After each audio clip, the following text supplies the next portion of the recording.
It's my pleasure to introduce to you Mary Ellen Lepionka, who has had some great lectures with us last year on Native Americans. She's a local historian. The site that I love to see is the Ipswich blog. I don't know if I have the name right, but there's a Historic Ipswich. Historic Ipswich, which often has her articles on it open for access. And there's really great information there. But Mary Ellen is, I would say, well-known, becoming more well-known all the time in our area about Native Americans. So please, help me in welcoming Mary Ellen for our lecture.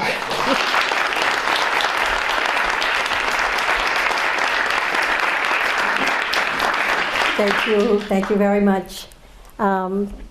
This presentation is sort of an extension of one that I gave here last year on the same subject, but if you were here last year, there are some differences and some new things that I hope you'll enjoy. My talk focuses on the Parker River watershed as an environment that provided subsistence to the Native Americans who lived here, and the area actually features a great diversity of environments. There's the river, of course, and its headwaters and tributaries. Its lakes and ponds. This is Crane Pond in West Newbury. You also have Pentucket Pond and Rock Pond in Georgetown and lots of other ponds. It features beaver meadows in various stages. There are ancient beaver meadows here that still dot the landscape. Like these cranberry meadows in West Newbury, glimpsed through the trees. And there are upland forests, both evergreen and deciduous, pine, oak, maple, birch, and uplands away from the coast. And this was the ideal place for agriculture and the siting of permanent villages. The watershed has extensive wetlands. For example, this is in Georgetown. The freshwater swamps and bogs are very rich in edible vegetation, and villages were located near swamps, which also offered refuge from enemies.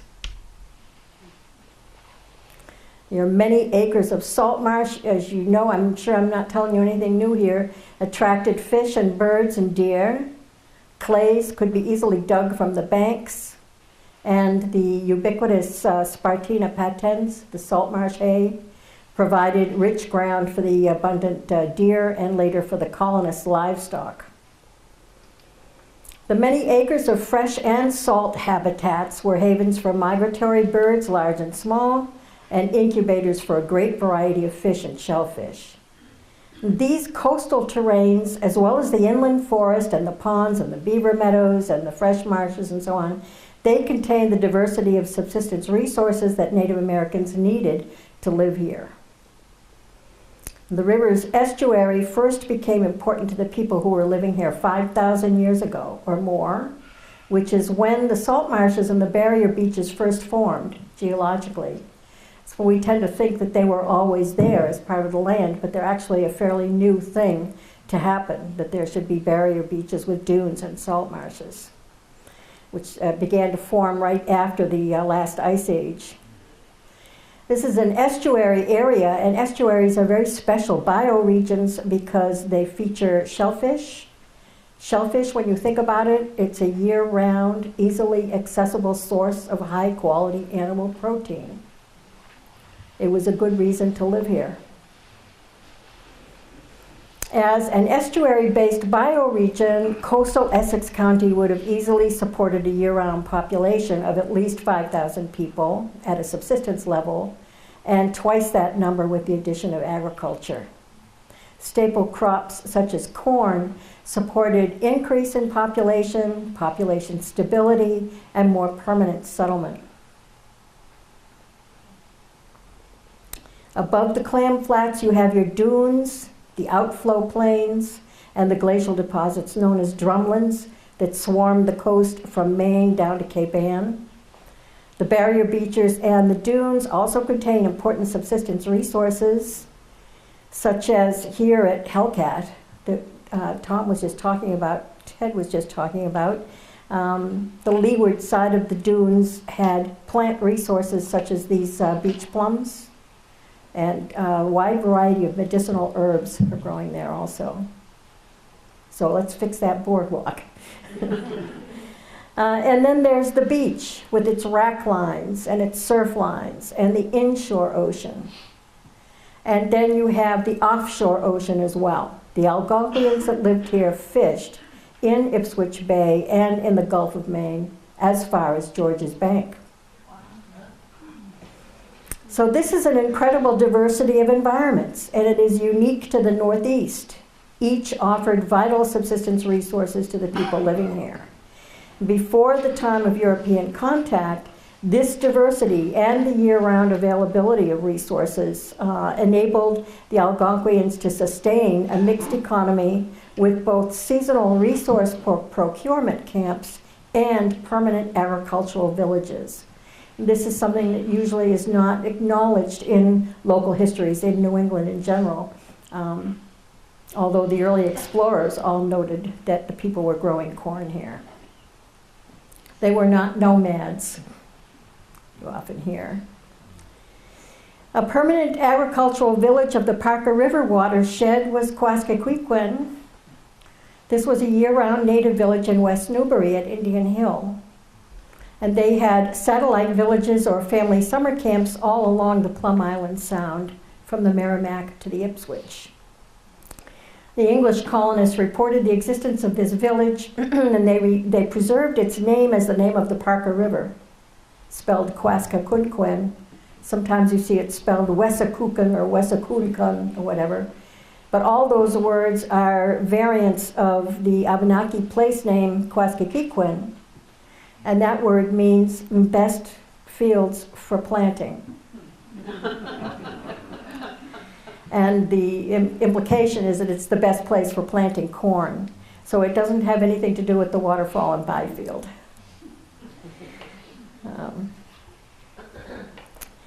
The native name for Newbury is preserved on an old map as the name of the Parker River.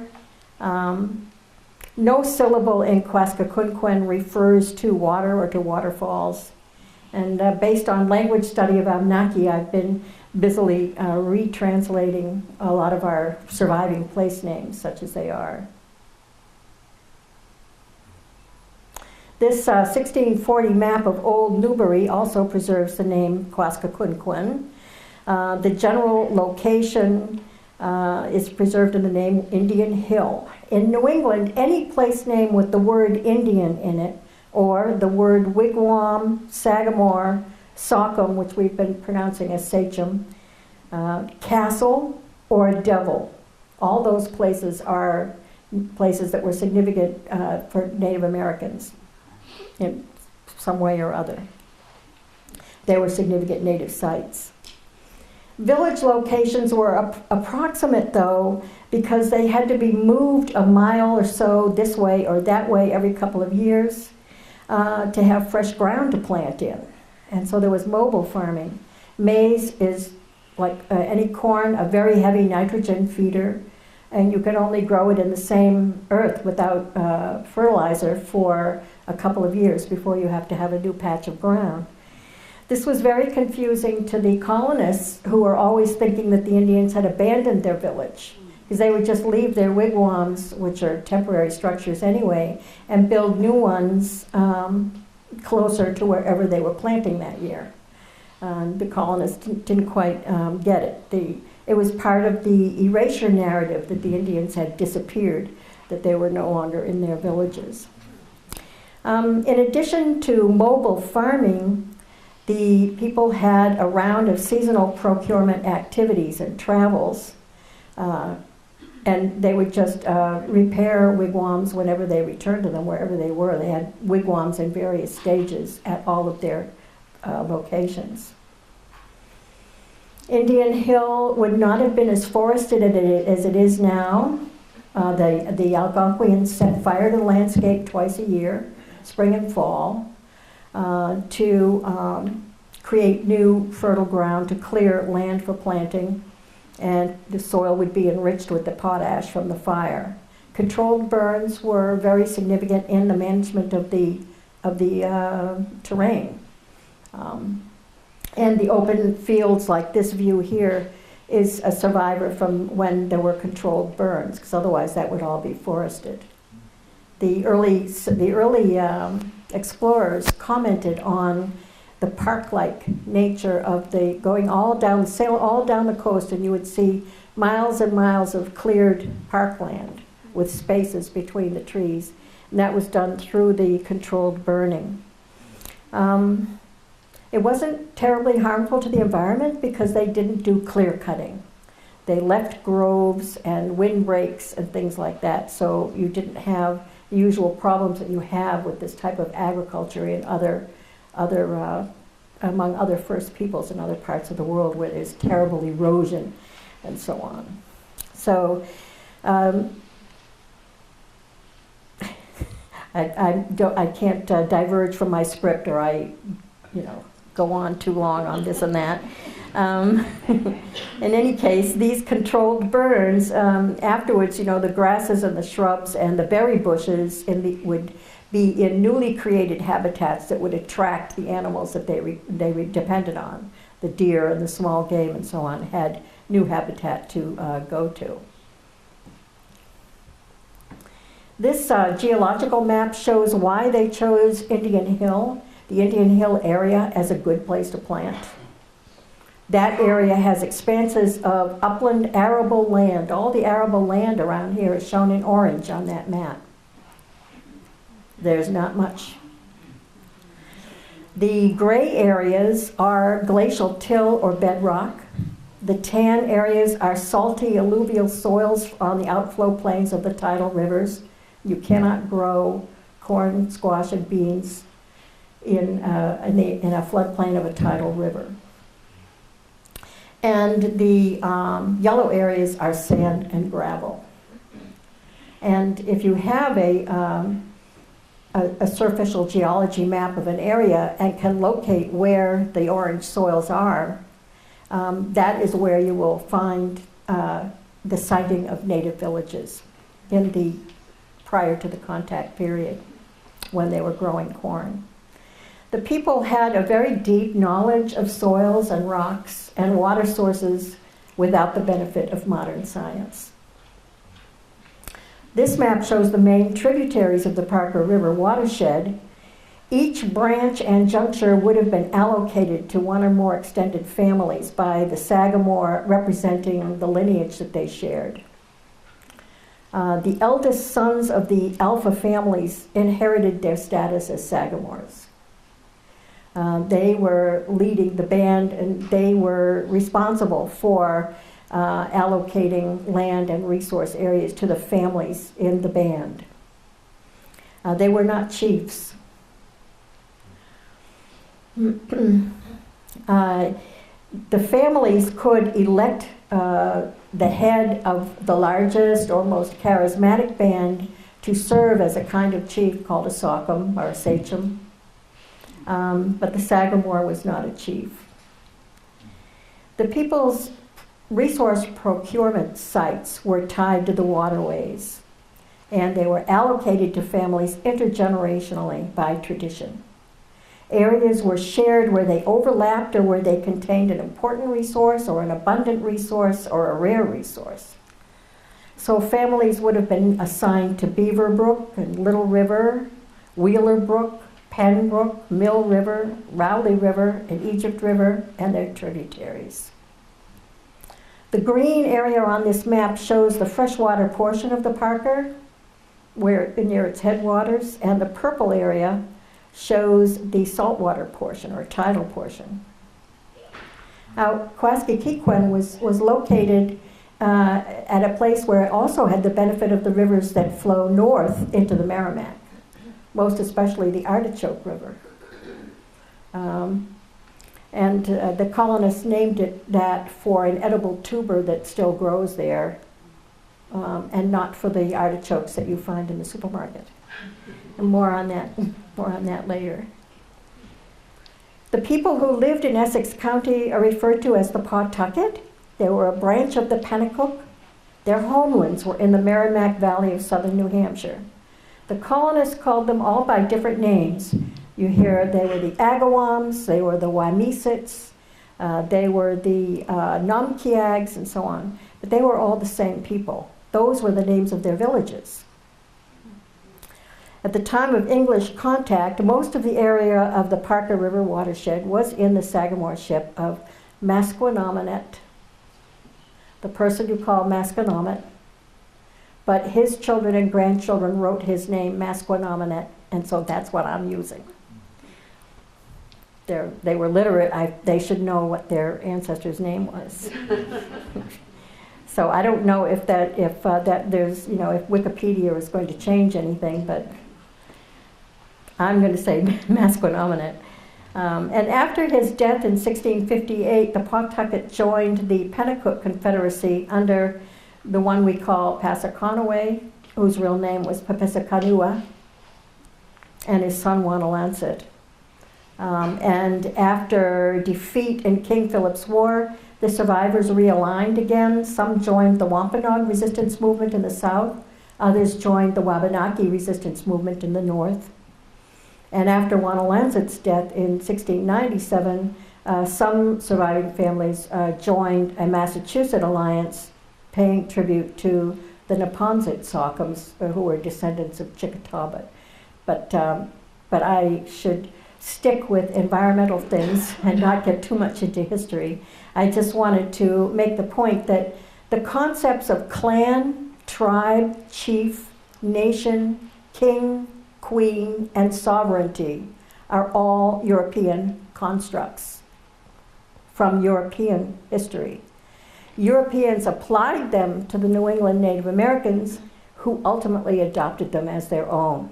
However, the people who lived here were not any of those things at that time. They were cooperating and sometimes co-residing extended families who reckoned a common patrilineal descent. They called themselves the people. Ninu. So there was really no Namkiag tribe or Agawam tribe until the English created them, as shown on Sidney Purley's map, which was published in 1912.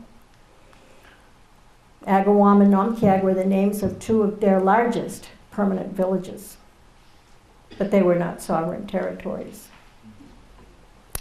Now, Masquinamenet's name means he is named for the black bear, and he was the Sagamore of the families between the Merrimack River and the North River in Beverly. At the same time, he was tributary to other leaders. He paid tribute to Wanahaquaham, also called John, who was the eldest son of Nanapashamet, who was the grand sachem of what is now Middlesex County. And here I am straying into history again instead of an environment, but I'll just say that the representation shows Alan Pearsall's mural of Masquinamenet selling Agawam to John Winthrop Jr. in 1638. And the one on the right shows him as an older man. It's a fictional portrait by William Henry Tappan. It hangs in the Trask House in Manchester by the Sea. And he's, as you I'm sure know, is buried with his wife on Sagamore Hill in South Hamilton, just a year south. The bear claw necklace in these pictures was a totemic symbol of his patrilineage. And for most of their history, the people who came to Essex County migrated seasonally between Wamisit, which is Lowell, and the coast, a distance of less than 30 miles. And these were the 13 largest permanent Pawtucket villages at the time of contact, as recorded by the English. It would represent a pre-contact population of around 7,000 or 8,000 people. And on this map, I've used the English names for these villages. The real names were often something fairly different. I'll just give you a few examples of those. The colonists inferred meanings based on what was cognitively salient to them. And they were often wrong, but the interpretation stuck. For example, Shenawemedy does not mean or refer to new meadows or have anything to do with Byfield waterfalls or anything. It just refers to the level ground between the hills and what is now the Topsfield Fairgrounds on the Ipswich River. Anasquam does not mean Pleasant Harbor. And these are my retranslations based on my study of reconstructed Abenaki. So as you can see, Algonquian place names were strictly descriptive of geography, and therefore were not unique to any one place. There are many places called Agawam and Pawtucket throughout New England and the Northeast. That so many place names contain the word marsh points to the significance of the Great Marsh of which the Parker River watershed is a part. This was a significant subsistence resource area, and it included the Merrimack, Parker, Rowley, Ipswich, Essex, and Anasquam River estuaries, along with the Plum Island Sound.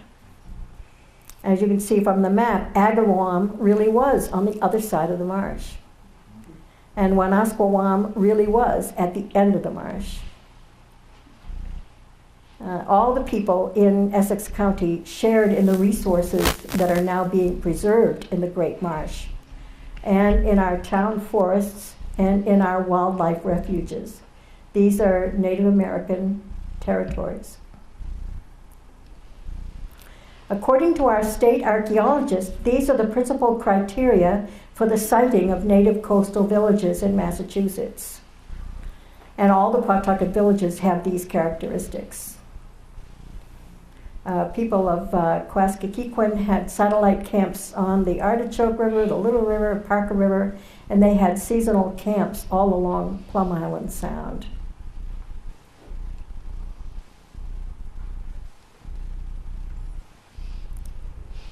According to archaeological evidence, these are the locations of the principal summer camps of the people who lived at Indian Hill.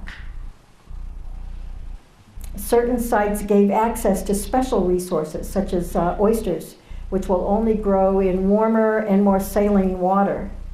For example, in the creek surrounding Nelson Island. Oysters won't just grow anywhere. But you can see there was a great deal of activity.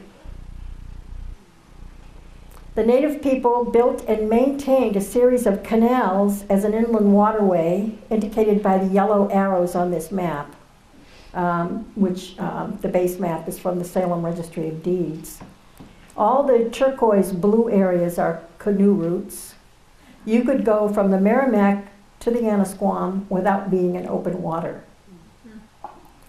Via the waterways and canals with only minor portages between the Merrimack and Plum Island Sound, between Ipswich Bay and Essex Bay via the Castle Neck River, and between Essex Bay and the Jones River in West Gloucester, which empties into the Anasquam. The colonists maintained some canals off and on for a time, and they used the same routes into the 1800s. The green lines were the native people's principal overland trails. The Squam Trail became Route 127. The Agawam Trail is Route 22. The Abenaki Trail is Route 133. And Route 62 and 1A also began as native trails. Algonquian villages looked somewhat like these representations. The painting on the left is an evidence-based reconstruction of a late woodland village at Shattuck Farm in Andover. The site shows how uniquely diverse the woodland-adapted people were. The families each had their own style of house. Some were teepee-like and some were more rounded, more wigwam-like. When they were living, prior to permanent settlement, when they were living as hunters and gatherers and fishers, they would come together seasonally at resource sites. And at these gatherings, they would do cooperative hunting, and they would exchange goods and services and information and ideas and marriage partners before going their separate ways again. And later, their descendants were living in villages like Quasquequin at Indian Hill in West Newbury, and they were growing corn on the gently sloping southwest-facing hillsides above the fall lines on all the rivers. This historical photo around 1900 shows an Abenaki family of 9 or 10 who slept in this northern-style wigwam. which has been fitted with fresh birch bark. Our area is the southern limit for the birch range. If you go south, the Indians to the south had wooden dugouts, but not birch bark canoes. But the people who were here had birch bark canoes on the Parker River. The Pennacook Pawtucket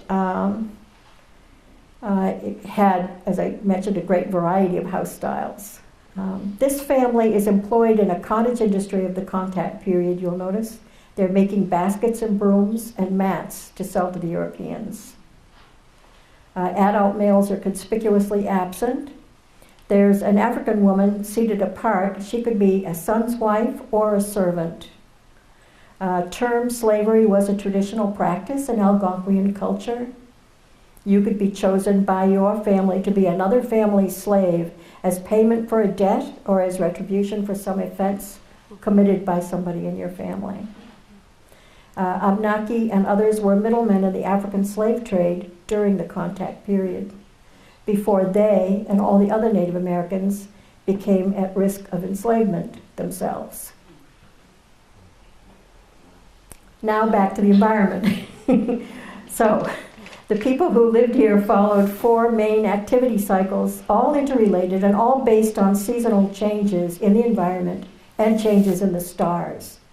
The Indian Hill area and the Parker River and its tributaries and Plum Island Sound all offered resources at different times of the year.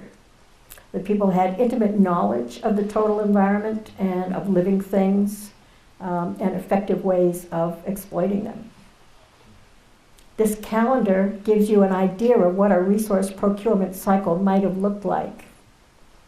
Subsistence activities overlapped from month to month, of course. I mean, this is a very rough presentation. Transitional or travel months between main village and winter camps and summer camps would have seen a combination of activities. And the activities I've listed are not exclusive to the months they're in. Distances between villages and camps were small, typically less than 50 miles, more like 30 miles, usually just a day trip. They were not organized as a monolithic group. They rarely moved en masse or unilaterally. Some families would stay in the main village. Some families would stay at their camps, especially if a site had 2 or 3 season resources. Often brothers would elect to establish a satellite village for their families at a shared resource procurement site on the side. So you had a lot of offshoots. The people were busiest in the spring and the fall. There was a lot to do, and because they lived outdoors, they constantly faced exposure, and they had very active lifestyles. There were bursts of activity interspersed with periods of leisure. The people consumed nearly twice as many calories each day as is recommended for us today. The Europeans found tall, robust, and very fit people. Spring was the time for gathering, building materials and for repairing things, setting your nets, preparing your fields for planting, exploiting the fish runs on the rivers and streams, and gathering the first fresh foods of the season, and tending to the burial or reburial of people who had died during the winter. With winter cremations, the bones were collected afterwards and bundled together and stored for reburial in family ossuaries. 19th century historians sometimes mistook the caches of bones that they found for evidence of cannibalism, which of course they weren't. Wigwam repair had a lot of components. Interiors had to be refreshed and restocked. Often the thick bark used as a winter covering of the wigwam frame was removed and replaced with thatch or woven mats for the summer. Once the poles were sunk and bent and tied for the frames, wigwams were entirely women's work. There was a lot of division of labor by sex, even in a hunting and gathering context. These are some of the resources that people gathered in spring, all of which can still be found here. The pictures show beach plums, dock, and trout lilies in the background. You may have tasted some of these things. And some had special uses. For example, pine pitch was very important. It was collected to burn in lamps and to waterproof things and to glue things together. You could treat wounds with pine pitch, and you could also ingest it as a medicine. Mushrooms you can still harvest here include, clockwise, starting from the top left, edible amarilla, black trumpet, king bolete, and dryad saddle. Fungi were 3-season crops starting in spring, and these mushrooms all still grow here. And these, morels, oyster mushrooms, chanterelles, and there are many more. Fiddleheads, dandelion greens, and wild onions, or ramps, were on the spring menu. But dandelion, you have to gather it, as you know, some of you will know, you gather dandelion before it flowers. Otherwise, it's completely inedible. Black choke cherries are one of the earliest fruits, and they are still abundant here. The people made jams and leathers with the fruit.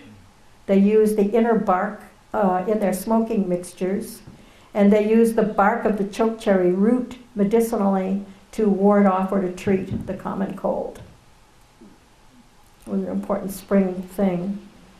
Evening primrose, white goosefoot, also known as lamb's quarters, and plantain leaves were among the spring vegetables.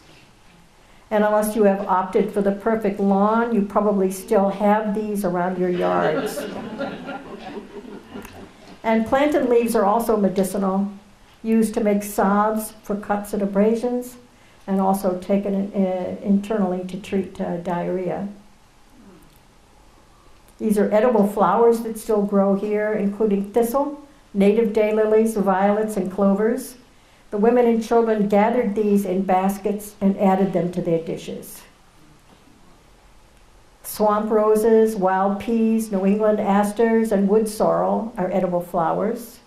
In another season, the Algonquians revisited some of the same plants to gather the fruits or the pods or the roots. They also noted the location of stands of plants that were known to attract prey species or to provide nectar. For example, if they found a grove of button bushes on the top right here, there was sure to be a honeybee hive nearby. And all these things were noted. Plants that attracted prey species were protected. In early spring, shamans collected skunk cabbage. Eaten raw, it is poisonous. Cooked by boiling, it's a hallucinogen. And mind-altering substances, figures right. Mind-altering substances were part of the shaman's pharmacopoeia, and they were used in healing and in other spiritual contexts. In late spring, edible bulbs became available. The bulbs of native wood lilies and water lilies are survival foods, packed with nutrients. And lily pads are also edible, by the way. They could be eaten raw in a salad, well washed. This is the artichoke river, choked with water lilies and with arrowroot or arum. The rhizomes and seeds of arum are edible, and the people would dry and powder the rhizomes and the seeds into a flour that they would then use in baking. And I noticed in Market Basket the other day that you can buy a package of arum flour today. In spring, the people harvested the roots of red spruce for cordage, especially for bowstrings. The roots run near the surface, and they're strong and flexible and practically unbreakable. You couldn't really use animal sinews for bowstrings because animal sinews respond to the weather and soften or tighten depending on how damp it is. The Spartina patens and the rushes and the sedges and the tussock grasses were also collected for weaving mats. A sweet grass was collected for making coiled baskets. And you will recognize sweetgrass because that is also growing in your yard. Dogbane, which was also called Indian hemp, plus milkweed and bulrushes were harvested for stem fibers in both spring and fall. Fiber crafts were essential for many economic activities. Plant fibers were used for fishing line, nets, and ropes, as well as for weaving. The net needles that fishermen use here are an Algonquian invention. Cordage was used to secure wood splint baskets. William Wood drew this illustration in 1624 of a sleeping platform in a wigwam. Of course, he put a Puritan there, sleeping on the mat. The wigwam has woven mat walls and a rolled woven mat for a mattress. It's been unrolled for sleeping on. In winter, rocks heated in the hearth could be rolled into trenches underneath the sleeping platforms as bed warmers, and the people covered themselves with furs. Other observers recorded the two main styles of weaving. If there are weavers in the audience, they used the S-twist, clockwise weaves, shown at the top. One of the first things they wanted was woven woolen goods. Right after copper kettles, woven woolen goods was the next thing. The Algonquian division of labor favored men who hunted and fished and did heavy lifting. The women and girls and young children did everything else, including most of the spring gathering. Frogs and snakes and turtles were delicacy, but they were also regarded as sacred because of their transformative nature. Their life cycles were very transformative. Butterflies and dragonflies also were regarded as having enhanced spiritual power because of their ability to transform. The frog, snake, and turtle are common motifs in Algonquian effigy stones and symbolisms. And in Algonquian origin stories, creation begins on the back of a turtle.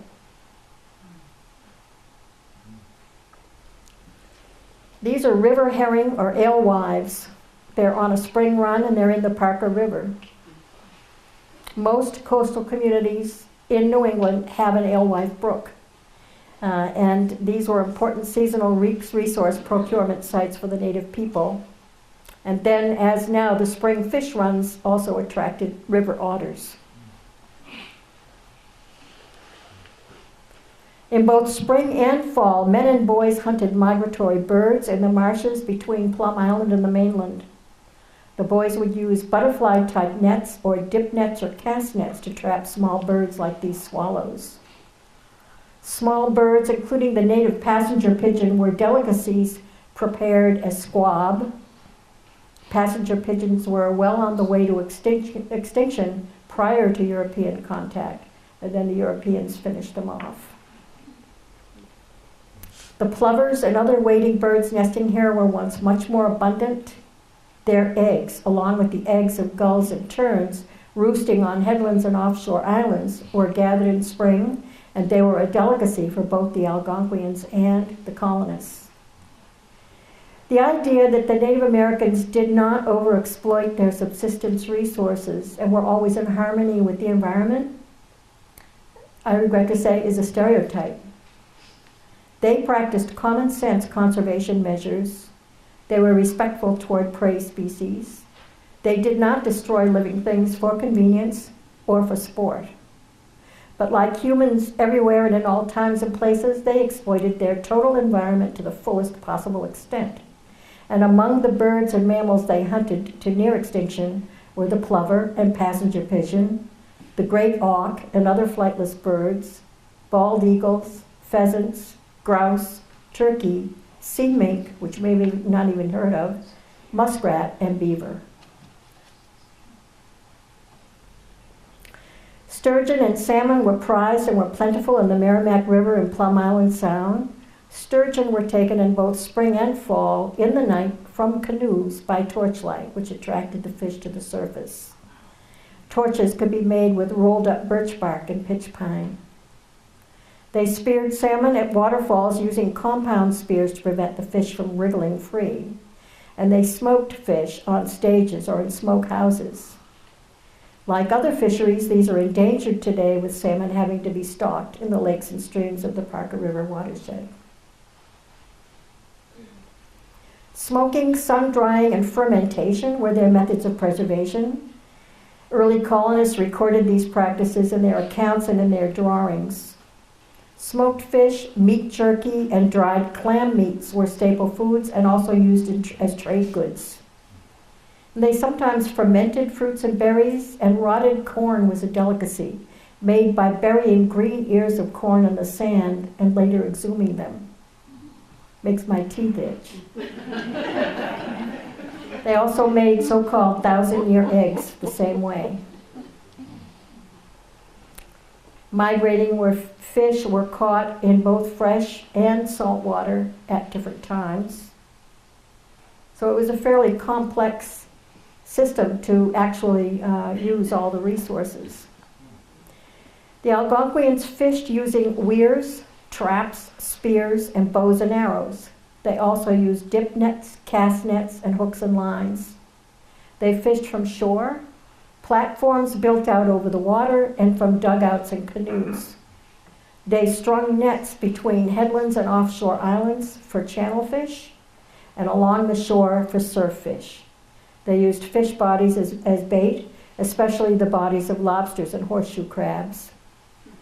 They sewed together the shells of horseshoe crabs to make durable, lightweight containers to carry food and water for personal use on long treks. Warriors, for example, might tie horseshoe pouches to their belts. One might contain no cake as a trail food. This was parched ground corn mixed with dried meat or shellfish, dried berries and nuts that could be reconstituted with water. The Indians invented trail mix. Another horseshoe pouch might contain fire-starting materials, first aid supplies, and tobacco. And here are cod in the upper right corner, thorny skate, winter flounder, mackerel, Atlantic silversides, and mummichog that are all found here in your sound, Plum Island Sound. Spring hunted, including turtles and snakes and burrowing animals. The Pawtucket prized turtle shells and snake skins. The soft, dried snake skins were used as headbands and hair ribbons, tump lines, moccasin laces, and cradleboard ties. And they dried and pulverized the bones of snakes and eels to add to dishes as a thickener or as a protein powder. It was added to baby food as a powder to provide calcium. Turtle shells could be sewn together with sand or pebbles inside of them and hafted onto wood or bone handles to be used as rattles. Rattles were important accessories in dances and ceremonies and in medicinal practice. Making a great noise was part of the thing.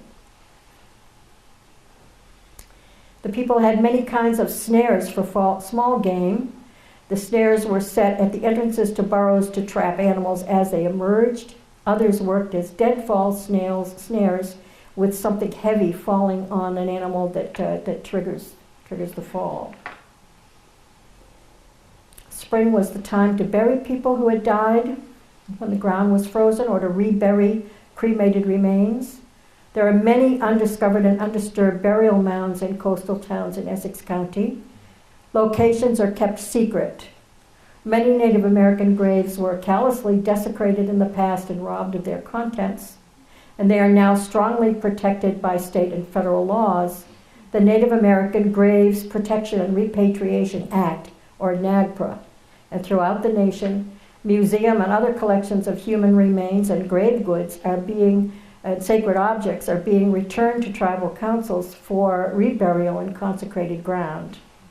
Archaeological excavations of any kind are strictly regulated in Massachusetts.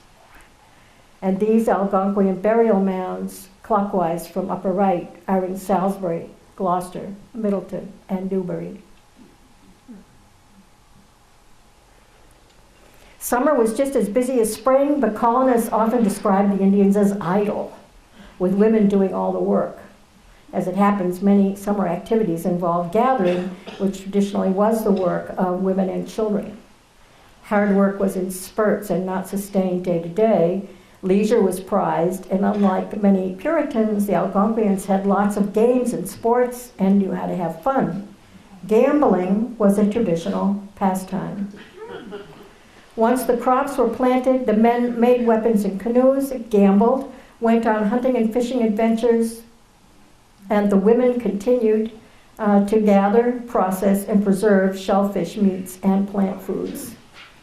Herbalists prepared medicines, artisans made paint pots and clay pots and splint baskets. The women and children just dressed deerskins and furs and gambled, and everyone partied. Native Americans were stewards of the land, but they also altered it substantially. As I mentioned before, they set fire to the landscape, they deforested large areas, drained ponds and beaver meadows to plant in, they changed the courses of streams, they made canals and causeways in the salt marshes, and conducted mining operations for rocks and minerals and ores such as copper. They planted in mounds between the stumps of the trees they burned, and then the stumps would be eventually removed. Using a dry farming methods, they would go out and heap up the soil after each rain, even though nothing was planted, in order to conserve moisture in the soil. The colonists were confused or didn't quite understand the dry farming concept and thought that it was wasteful to leave prepared fields unplanted. And actually what they were doing was trying to prepare for the long run when there would be sufficient moisture for a crop to actually get through, even if the planting had to be delayed a year or two. So they didn't use irrigation, they used contour planting on hillsides where there was groundwater near the surface, or where there was high permeability of groundwater. This picture shows preserved corn rows on the fringes of the old, the old Wamisit Indian Reservation in Lowell. So it was abandoned in 1696, and those mounds are still there on the fringes of that from the last time they had planted there.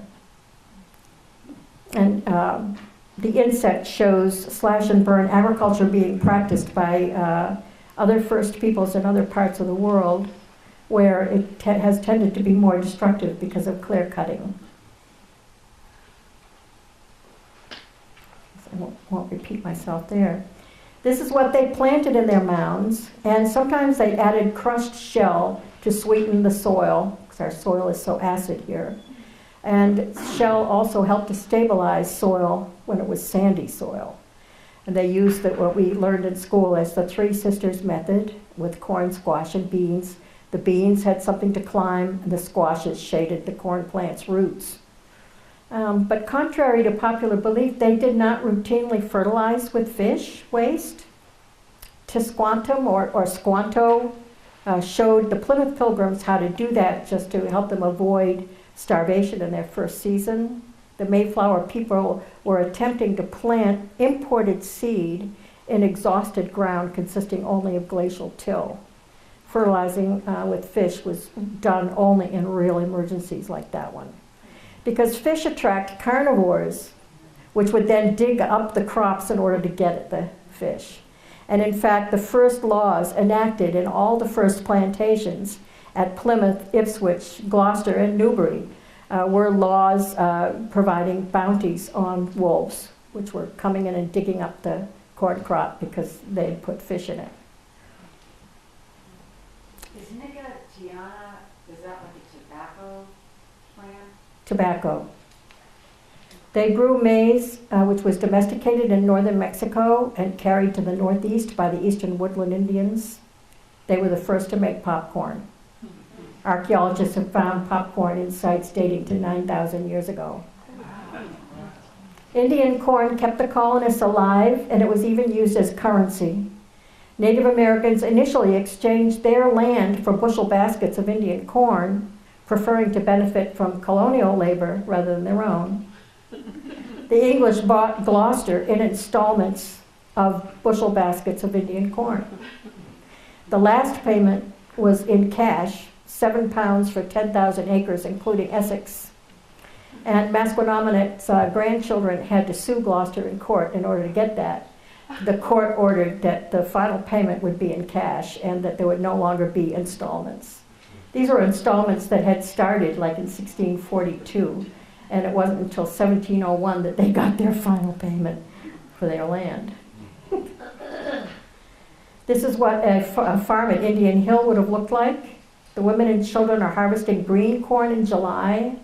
Some squashes have been left to harden into gourds, which were used as water jugs. And the boy on the platform is doing his stint as a scarecrow. He has a small arsenal of stones up there to throw at the crows. And later would be the fall harvest of the corns that were left on the stalks to dry. The New England growing season is technically too short for corn, but the Algonquians bred early maturing varieties.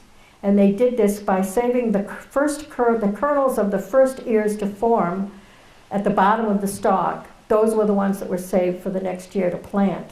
And over time, you ended up with corn that would come to full maturity within our very short growing season. Pumpkins, squash, peas, and beans are native to New England. You can still find peas and green beans and a type of melon growing wild here. Jerusalem artichokes with their cheery yellow flowers, sort of daisy-like flowers, you see them everywhere. They were cultivated in summers and the tubers were harvested in the fall. The colonists gave them that name because New England was the new Jerusalem. And Samuel de Champlain had written that they tasted like artichokes. So Artichoke River in West Newbury refers to this plant, which still grows wild here today. And there's your Nicotiana growing in the background. That is Nicotiana rustica. It's one of two varieties of corn that still grow wild in Massachusetts. The Algonquians combined Nicotiana leaves with sumac leaves and other substances in their smoking mixtures. These are some of the plants and the shellfish that they gathered in summer. The picture shows a wild cucumber. You've probably seen one if you've walked in the wetlands. Early settlers wrote about the abundance and size of shellfish. In William Wood's account, he talks about the women would wade out from the beach, only waist deep, reach down around their feet, and in no time at all, fill their basket backpacks with huge lobsters. He was very impressed. We would be too. Oysters and soft-shell clams were a staple food preserved for winter. Dried meats were traded to inland people as delicacies. The people used clam forks that were similar in function to the ones we use today, but made with moose antlers. And they had special knives to open the clams, thin slate or felsite flakes to cut the muscle that holds the bivalves together. The clam middens are all over our coast. They're so old that they're not recognizable anymore. Virtually 1/3 of Hog Island is a shell midden. Almost all of Wheeler's Point in Gloucester is a shell midden. There's a huge shell midden at the end of the Cox Reservation in Essex. They're all over. Lobsters and crabs were daily fare along with oysters, scallops, mussels, and razor clams. Dog whelks, with what we call periwinkles, channel whelks, knobbed whelks, and quahogs also provided the raw material for making wampum beads. For plants gathered in summer, staghorn, sumac was an important staple. These are common roadside plants here. All parts of this plant are edible. The people dried and powdered the flowers and fruits to add to Nausamp porridge and to seasoned stews. Flower heads could be mixed with vegetable oil or animal fat to make an orange dye. And if everything can be eaten, cooked and eaten young, the shoots, the roots, and so on. Poison sumac, which is on the top left, is easily distinguishable from the edible type. Here's black huckleberry, lowbush blueberries, native gooseberries, and highbush blueberries. And you can go on and on with berries. In summer, the Algonquians harvested edible lichen that grows on rocks here, also called rock tripe, and edible seaweeds such as lettuce and dulse. Medicinal plants to be gathered included strawberry leaves along with the luscious fruit, sassafras, slippery elm bark, eastern hemlock needle. Edward Winslow of Plymouth Plantation used strawberry leaf tea as part of a cure for Massasoit back in the 1620s, who had intestinal complaints. Medicinal plants clockwise from upper left include St. John's wort, yarrow, mullein, and wild lettuce. Many plants that grow here have medicinal uses. White cedar, arborvitae, arrowhead, fleabane, dogwood, jack of the pulpit, native magnolia, pokeweed, hemp, skunk cabbage, and many others. Native medicine was specialized for treating wounds and infections, digestive and bowel problems, inflammation and joint pain, and menstrual and childbirth pain. About 40% of the USP formulary for medicines today are Native American in origin. Medicinal practices were also spiritual and included smoking, fasting, purging, sweat lodge treatment, and all kinds of magic. Substances were taken at certain times by shamans or by individuals on a vision quest to induce a trance or an out-of-body experience. Plants on the dogwood family were especially important. They used dogwood hardwood branches for arrow shafts. Dogwood bark makes medicine similar to quinine, to treat fevers and other symptoms of parasitic diseases. The flowers and berries of dogwoods are edible, and they also were used to make a red dye. A lot of the vegetation has these multiple uses. The Algonquians who lived here would have hunted for seals in Plum Island Sound, Gloucester Harbor, and the mouth of the Merrimack. They rendered and used seal oil for body lotions, tattoo ink, lamps, cooking fat, and as a binder for pigments. Only bear fat was better. Mixed with graphite, animal oils make black face paint, with kaolin, white face paint, and with ochre, red, and so on. Paint stones are abundant in New England. The people here would have gotten graphite from their mine in Middleton, or they would have traded with the Nipmuc for graphite from their mine at Tantiuscus near Sturbridge. Fur seals and walruses were in these waters at that time when the North Atlantic was colder. Grampus is a kind of North Atlantic dolphin, and swordfish are also cold water fish, and now range further north with warming seas caused by climate change. But in some communities, getting a sword or a shark tooth or a whale bone was a badge of honor for a young man. Algonquian boys did not become men until they brought home their first large game by land or sea.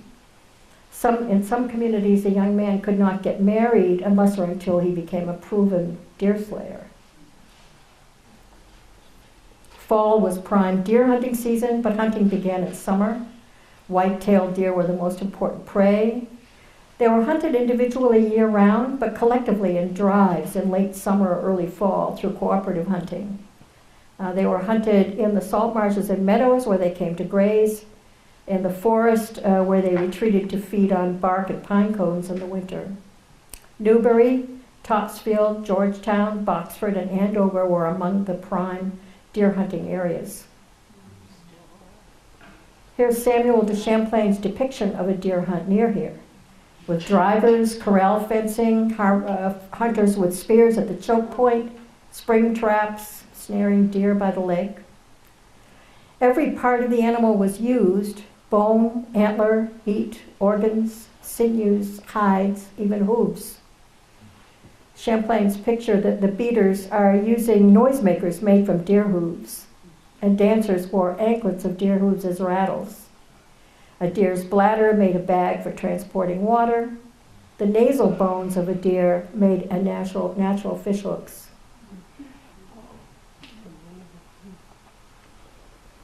Birds of late summer in the Parker River watershed include cranes, egrets, and herons still.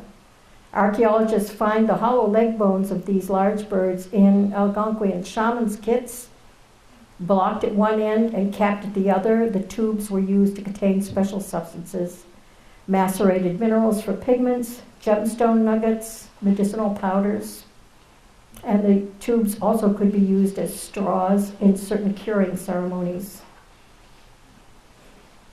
Birds were prized for their feathers, especially eagles and harriers and hawks, like this red-tailed hawk. Anyone of any age, gender, or social status could wear feathers however they wished. And feathers were not just for personal adornment. They had sacred properties and could be used to communicate with the Great Spirit. People used bird wings to fan in smoke from sacred fires. Individual feathers were used as wands to waft prayers to the sky world. Strung feathers could be carried in a manner similar to rosaries. Eagle feathers are and were so important that access to them is strictly regulated by the federal government today. Feathers were regarded as gifts from the sky world spirits, and wings were prized as scepters to be carried in powwows, for example. I'm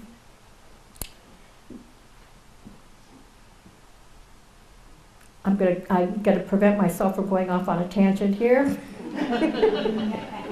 We won't go into that. These descendants of the people who lived here are on the Stockbridge-Muncie Indian Reservation in Wisconsin today. The bear symbolism and use of feathers in their procession is religious. The man representing the bear totem is carrying a wing. Others are carrying prayer feathers. Native Americans still living in Essex County in the 1830s were forced to migrate to Wisconsin and other places west of the Mississippi by President Andrew Jackson's Indian Removal Act. You've probably all heard of the Cherokee Trail of Tears. Well, there were other trails of tears that we don't hear so much of. Fall was just as busy as the other seasons. All the fall harvests had to be done, and the pilgrimages had to be made, trade had to be conducted, the ceremonial calendars had to be observed, and preparations for winter had to be made. And this was the time for the Cranberry Festival and the turkey hunt. You had to cash the year's surpluses for winter and the following year. And people often would move into their winter villages at that time. Harvesting, feasting, preserving, visiting, hunting, and gaming were the main fall activities, a time of plenty. And these were some of the most important things to gather in the fall. They ground the dried foods into flour. They crushed these Concord grapes that are in the picture into juice, tea, and leathers. They stockpiled pine cones to stuff with pitch for firebrands. All these things can still be harvested here. Crop harvesting in fall included sunflower seeds. Sunflowers are native to New England, like these that are growing at Colby's farm in Newbury. Cranberries and wild rose fruits, rose hips are abundant here. They would be dried and reconstituted with water and honey or birch sap as a fortifying winter drink. Honey locust pods, bayberries, and bayberry leaves were used to season savory winter stews. Aside from Jerusalem artichokes, another tuber on which both the Native Americans and the early colonists depended was the groundnut. This is a kind of potato. It grows on long, continuous runner roots. The Abenaki name for them is penna, and the most likely meaning of the place name Pennacook is groundnuts are abundant here, or here are abundant groundnuts. They were a survival food. Here's a reconstruction based on Abenaki.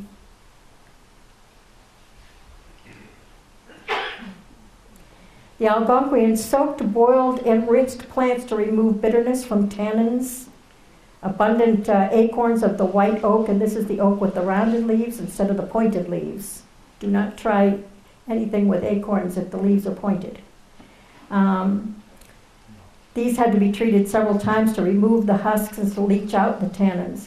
But dried and powdered white oak acorn nuts was a protein powder that was added to baby food, and it could also be baked into cakes. This is what they served when there was a corn crop failure. It's foods made from acorn nuts. Most popular were hickory nuts or pig nuts, black walnuts, chestnuts, all of which still grow here. Beech nuts, hazelnuts, white walnuts, also called butternuts, which are native to New England. The Algonquians made nut butters, and they added nut flours to cakes and sauces. So along with popcorn and fruit leather and trail mix, they invented Nutella. Cattails were a key resource. Today, they're all being overtaken by Phragmites. If you find a cattail stand, try to save it. Cattail shoots are edible in spring. The stalks and leaves were gathered in the summer and woven into mats. And the cattail heads were collected in the fall for fire starters. Burst cattail fluff, along with milkweed silk, was gathered and stored for duff, fire-starting duff, but you also stuffed it into your moccasins for winter insulation, and you used it as soft diapering material in your baby's cradle boards. Cattail and corn husk mats were important for seating and bedding and to insulate the floors and walls of wigwams in winter. Women used a special heart-shaped palm tool to poke the fibers into the weave, and the selling of these things gradually replaced fur trading during the contact period. You probably have, if your family is from here and has been here for a few generations, you may have an Algonquian basket and not know it. Around 1900, this Algonquian family came from Maine in a canoe modified as a skiff to sell baskets and brooms at all the docks on the Annisquam River. And they were the family of Santu Tony, her son, daughter-in-law, and grandson. They were interviewed and photographed by an ethnographer living in Gloucester at the time, Frank Goldsmith Speck, in Riverview. Native Americans returned to Essex County in the late 19th and early 20th centuries on pilgrimage and to do business. And some Native Americans still visit ancestral sites today as stewards of the past. That's in addition to the ones that are still living here. In fall, the people took black duck, eagle, Canada geese, squirrel, and porcupine. Hunting was done for a special purpose to provide decoration for clothing and accessories.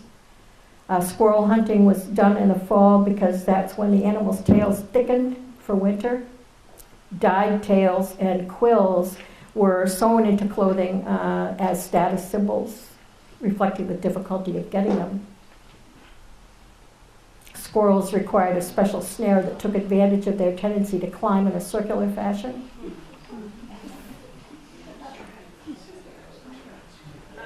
The people used bolas to bring down bigger, clumsier birds, such as Canada geese. The bola caused less harm to the feathers than the bow and arrow.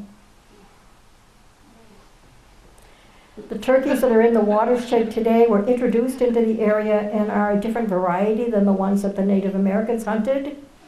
Wild turkeys were very rare here by the end of the 18th century and were reintroduced in the mid-20th century.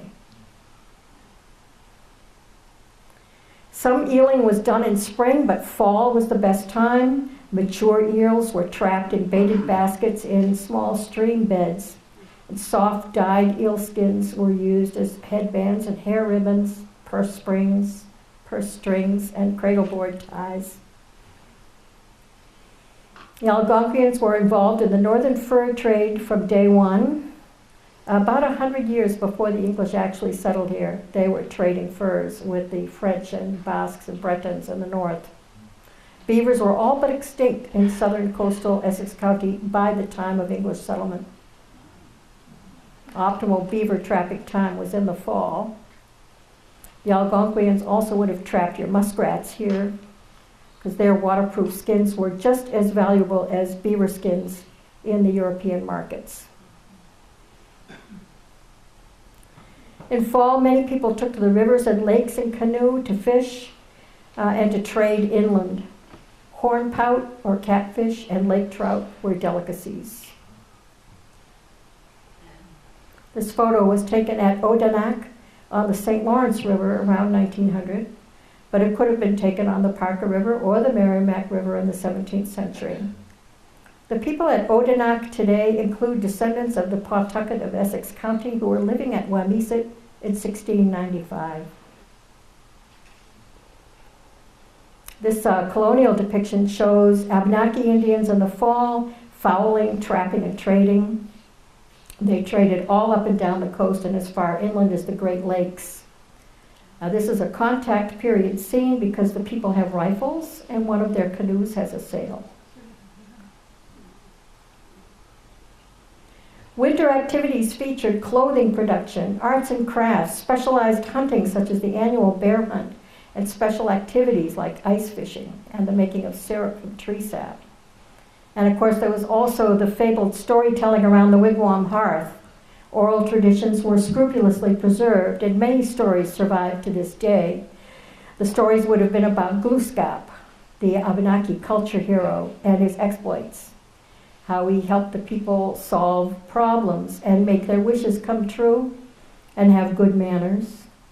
And how he showed the rivers where to go and resolve nature's other conflicts and outwitted evil spirits, changing shape and tricking them. And how he gave all the animals their names and explained to them the deal with humans. And how he went away sometimes, maybe to Mount Katahdin, but he always came back to the people just in time and fixed the weather and told stories about the Great Spirit, the Creator, who realized that he must have dreamed of the world by mistake when he woke up on the dawn of creation and saw a porcupine. Not a mistake for art, though, because the porcupine is redeemed for its quills. Tufts of fur and dyed porcupine quills were sewn into first fancy dress clothing as status symbol or for ceremonies. This is a war shirt and some wedding dresses, and ladies' winter dress moccasins. Clothing was also decorated with patches of needlework, embroidery, and beadwork. These examples are in the styles of the people who lived here. Beads were an important trade good during the contact period. Archaeological sites often can be identified and dated based on the types of European beads found in them. The tiny glass beads were so skillfully used by the Native Americans that they became known as Indian beads. These Abenaki girls at Odanak are wearing so-called Indian beads. Their ancestors include Pawtucket, who were living at Wamisit in 1695. They escaped to Canada when the colonists at Chelmsford attacked their village. And that included some of my ancestors who founded Chelmsford. And, but it outraged one of them enough so they left town and came this way. This Odanak ancestor stands by the St. Lawrence River in about 1880 when this picture was taken.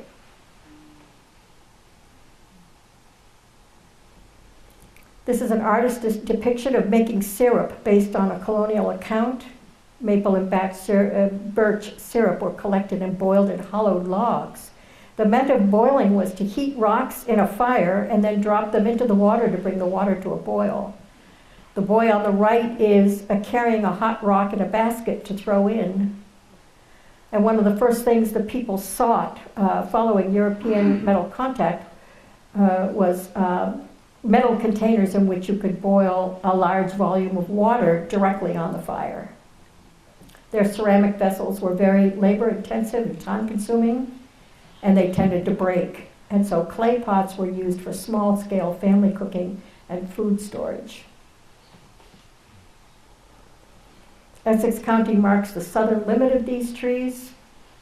Sap is still collected in the traditional way, but less now because ongoing climate change here is unfavorable to these trees. Chaga, winterberry, and partridgeberry are the few things that can be collected in late winter. Chaga is a horrible-looking black fungus that grows on paper birch trees. But when you cut it off and scoop out the inside, it makes a very nutritious tea, and the people harvested it for winter drinks. In winter, they relied on their stores of preserved foodstuffs and dried and frozen meat. Here's the sea snails and whelks and whatever. These were collected all year. The children collected them as escargot for winter treat. People would make the shells into combs and jewelry and small implements and beads. Summer and winter, seaweed was also collected by the children to use for steaming shellfish in baking pits. These are examples of wampum, the beads made from the shells sewn into belts. The beads were made and strung by men in the wintertime, and then the women would weave them into the belts. They were social symbols and political symbols and means of communication. For example, the 2-row wampum belt certifies peace between equals. The other belt has 2 wigwams with gardens attached, and it may celebrate the joining of 2 families through marriage, or it may commemorate a history of friendship, something like that, living and planting side by side. The colonists ended up having them be used as currency, and in fact, for both Native Americans and colonists, wampum beads were used as money until 1661. This is almost coming to an end because we're coming to winter now. The seasons, we've gone through the year's seasons. These are some examples of winter resources, and the Algonquians invented snowshoes for mobility to get to their trap lines. This is a picture of Gravelly Brook in Willowdale. They would have fished for winter trout in that brook and other streams in the watershed. In winter, anything with fur or feathers was prized. Bears were sacred animals. Some communities conducted an annual winter bear hunt and bear ceremony in a specially built lodge. Shamans observed the bear constellation, along with the solstices and equinoxes and phases of the moon, and rising and setting of important stars, such as the Pleiades. There are the stars of the hunters with their dog chasing the great bear. They fire their arrows and the bear is wounded. His blood turns the leaves of the sugar maples red, but it lives. It retreats to its cave to hibernate, and then the stars waken again and emerge again to augur the coming of spring. And of course, the black bear is that Masconomet is named for, is the symbol of his lineage.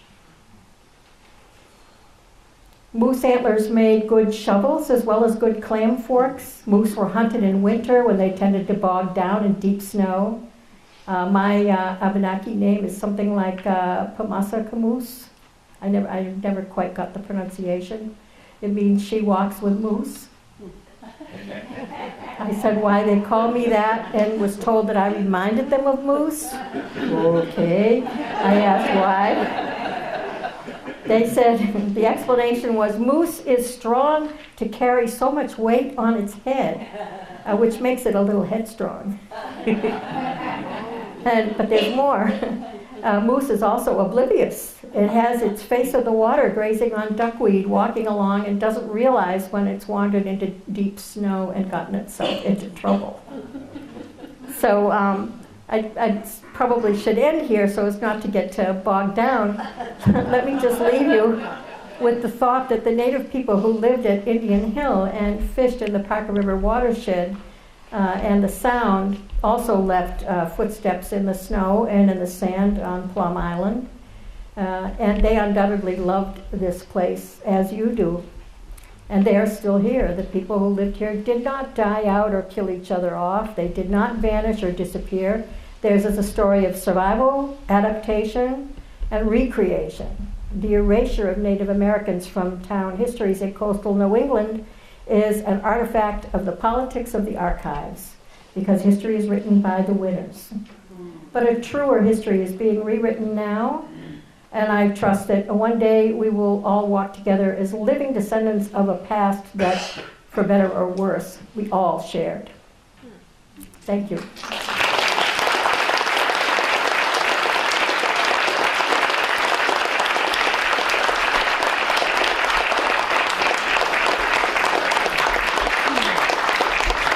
Sorry if I went a little over time, and I saw some people raising their hands as I was talking, and I was ignoring them, but if they would like to ask a question now, that would be all right. Yes? On your list, you said that they collected the beach plums in the spring, Late spring. in the late spring. I know that they're on the bush in the fall. I've seen them. Why is that?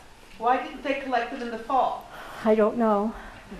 Well, you know, persimmons aren't edible until the frost has hit them. It may be that their collecting in the spring was for a different purpose than eating, Okay. because it had other purposes. Okay. As I said, they often would revisit the same plants in different seasons for different purposes. Yeah. You had on a list something called Todd cod. What is that? I believe it's a winter immature cod. Are there fishermen here who can? It's a tom cod.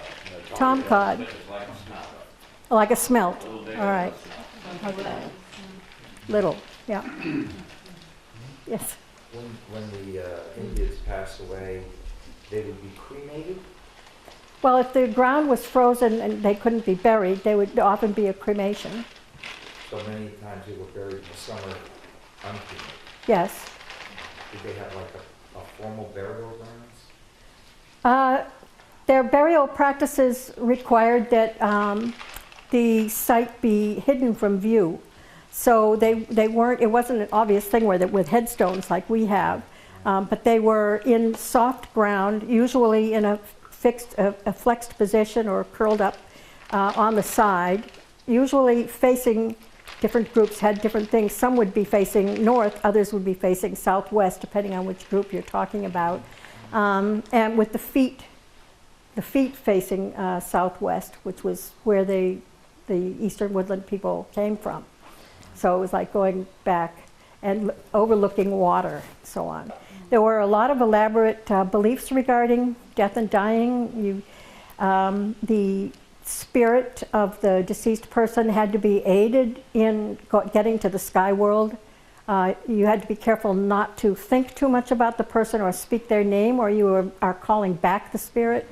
So there's a lot of ceremony regarding letting go. And then when the Milky Way is perpendicular to the horizon, this is the route that the spirits of the dead take to get to the sky world. They go up the lighted path.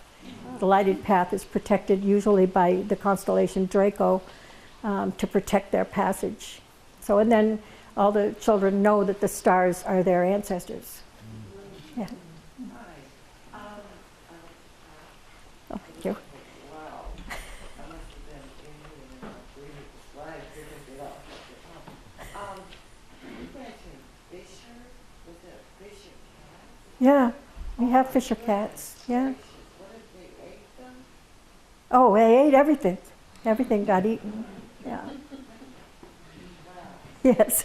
Well, such a wealth of information. Thank you. Oh, thank you. I was wondering if any of it is available on the internet so that we can peruse it more at length.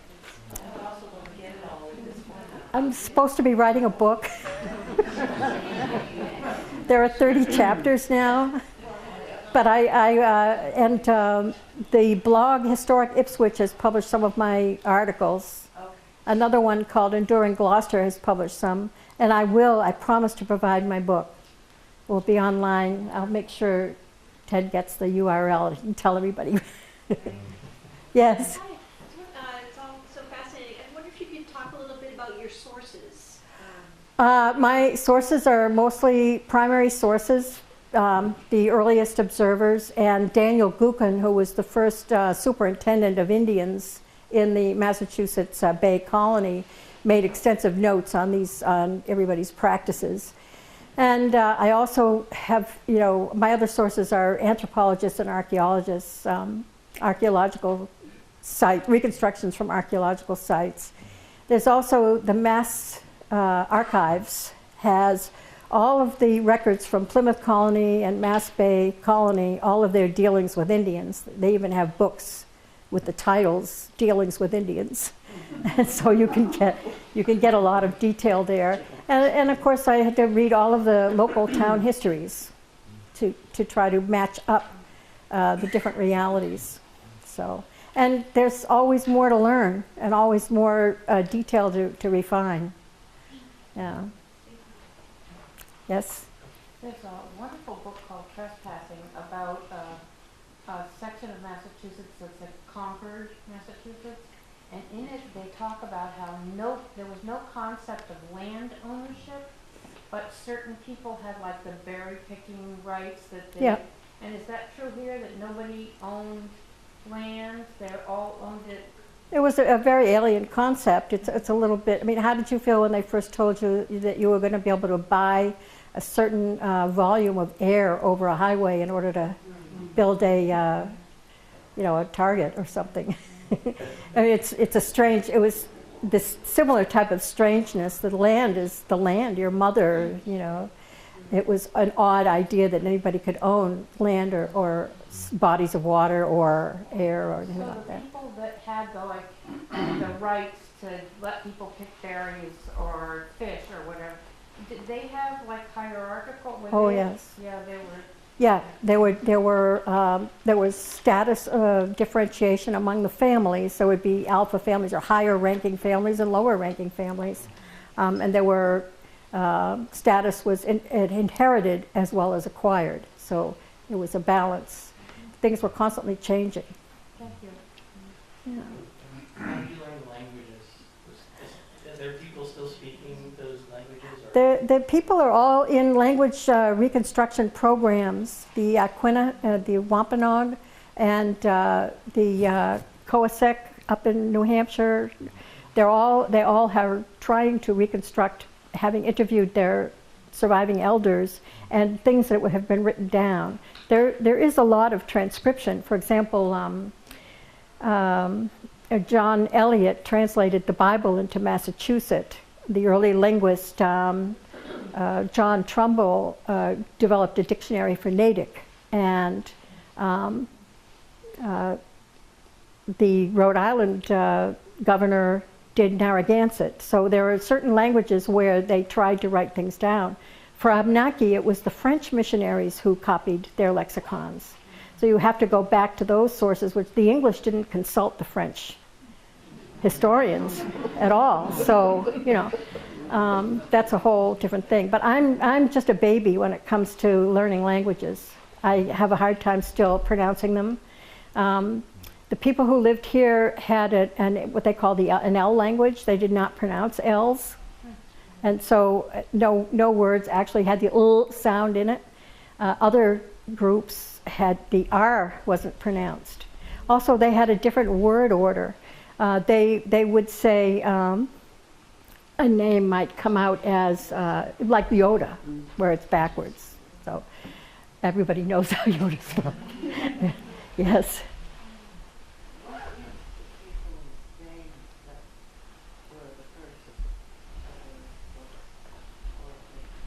The ones that were here at the time of English contact were the Pawtucket. Going way back, well, we don't know who they were. I mean, we know who they were, but we don't know what they called themselves. Right. The Paleo Indians were here. What would that people be called? I believe, well, is anyone here from Gayhead? Huh? They wanted over. Yeah, I was going to say, I would defer to the people there, but I believe they identify as Wampanoag. Oh, right. Yeah. Yeah.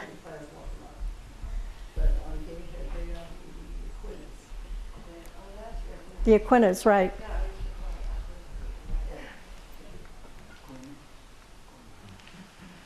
So what's the relation between the names for the people that were here that you've been talking about and Algonquians?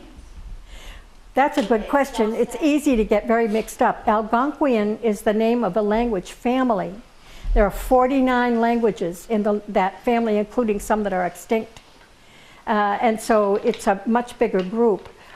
And so but you don't, the people who came through here may have been speaking other Algonquian languages, and so I use the broader term. They maybe were not all speaking Abenaki during the entire history of the area. They may have been speaking other Algonquian languages that were here. So, and then there's the Algonquins or Algonquins, and that's a particular group, mostly in Canada. They live mostly in Canada. So that's where it's easy to get mixed up, believe me. It is. Mary Ellen actually gave a talk last year about the Paleo Indians and the early history, and a lot of people don't realize that one of the largest finds, Paleo finds, Bull Brook, is off the Ipswich, just south of Plum Island, which was 11,000, I think, 11,000 years ago. 11,500. Yeah. And this was when Plum Island was an island. The land went out 30 miles or Right. something like that. Yeah, the sea level was 60 meters deeper, or out, 60 meters out. But that site is one of the largest, I think, finds. It is the in North largest America. in all of North America. I never knew about it until last year when she gave her talk What's the on name of the site? Bowbrook. Bull Oh, Brook. Bober. Yeah. B-O-W. It's a, It's a white farm, you can access a trail going in there. right. It is private property, though. It's private commercial property.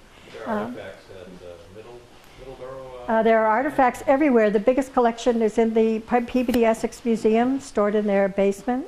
There's also some in the R.S. Peabody Museum in Andover.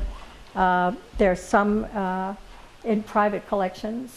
The Smithsonian has some because it was so significant as a site. The Bartlett Museum in Amesbury has a lot of Do you? Bartlett Museum in Amesbury. Oh, on yeah. Main Street. They have Great. the whole second floor is all Native American. Artifacts. Just There are a from the huge area, a lot of people don't know that. Yeah. Well, if you probably, a lot of people here have artifacts on their windowsills that they picked up on the beach. Or that he wrote it out of an old stream bed or out of a bank somewhere. A huge, tons of archaeological or lithic material has been removed from context here over the generations. Mary So, Ellen, maybe we should schedule the redo of that earlier talk, because Yes. a lot of people don't realize that the Native Americans have been here thousands and thousands of years. Yeah. We're talking about relatively recent times when we think about the Algonquins. right, And the western woodland migration to the coast. right. Well, you see how long it takes to get through a particular subject. I'm lined up, I think, for 2 weeks from now, is it? Or when is it? The 7th, or 9th? On ancient art. Ancient Artisans, and this is, it's a new one that I've developed, which is about how the people who are here use the raw materials here to make their living, make their life, their material culture. And I learned a lot about native mining and things like that. It was sort of interesting, so I'll be talking about that. It'll be April 9th, same Yeah. time, I think it's Thursday. Thank you very much. Thank you. All right.